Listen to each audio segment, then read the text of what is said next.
మనం ఎవరింట్లోనికైనా వెళ్తే వాళ్ళ ఇంట్లో కనుక ఆ ఫ్రంట్ హౌస్ లో దేవుడి తాలూకా చిత్రపటాలు కనబడితే వీళ్ళకి దైవ భక్తి ఎక్కువ అని అర్థం అంట.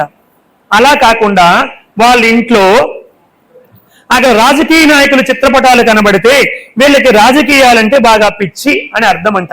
అలా కాకుండా ఎవరింటికైనా వెళ్ళేటప్పుడు వాళ్ళ తల్లిదండ్రుల ఫోటోలు కనుక కనబడితే వీళ్ళకి తల్లిదండ్రులు అంటే చాలా భక్తి అని అర్థం అంట. అలా కాకుండా మనం ఎవరింటికైనా వెళ్తే భర్త మీద భార్య చెయ్యి వేసుకోవడము, భార్య మీద భర్త చెయ్యి వేసుకుని ఫోటోలు తీసుకుని మన ఇంటి ముందు పెడతారు. చాలా మంది చూస్తూ ఉంటాం అన్నమాట, టీవీల మీద షోకేసుల మీద పెడతారు కదా. అలా పెడితే వాళ్ళంటే వాళ్ళకి చాలా అభిమానం అని అర్థం అంట.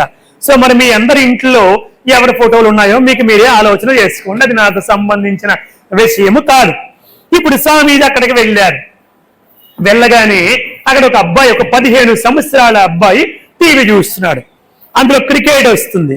స్వామీజీ అడిగారు, ఒరే నాయన స్కోర్ ఎంత అని అడిగారు. స్వామీజీ కూడా క్రికెట్ అంటే కొంచెం ఇంట్రెస్ట్ మాట. వాడు చెప్పాడు, స్వామి ఆస్ట్రేలియా బ్యాటింగ్ అయిపోయింది, శ్రద్ధగా వినండి బాబు, ఆస్ట్రేలియా బ్యాటింగ్ అయిపోయింది, ఇండియా బ్యాటింగ్ చేస్తుంది, ఒక ఓవర్ ఉంది, 20 రన్స్ కొట్టాలి, ఒక్క వికెట్ ఉంది స్వామి అన్నాడు. సూక్ష్మంగా చెప్పేశాడు మటవాడు. స్వామీజీ అన్నారు, అయితే ఇండియా ఓడిపోతుంది లేరా అన్నారు. లేదు స్వామి ఇండియా గెలుస్తుంది అన్నాడు ఆ అబ్బాయి. ఎట్లా గెలుస్తుందిరా, ఒక ఓవర్ ఉంది, 20 రన్స్ కొట్టాలి, ఒక వికెట్ ఉందంటే. లేదు స్వామి గెలుస్తుంది అన్నాడు. అనగానే ఈ స్వామీజీ కూడా అమ్మ ఒక 5 నిమిషాలు ఆలస్యంగా వస్తానని కుర్చీ తీసుకుని వేసుకుని ఆ ఒక్క ఓవర్ కూడా చూశాడు. అనూహ్యంగా ఇండియా అద్భుతంగా గెలిచేసింది.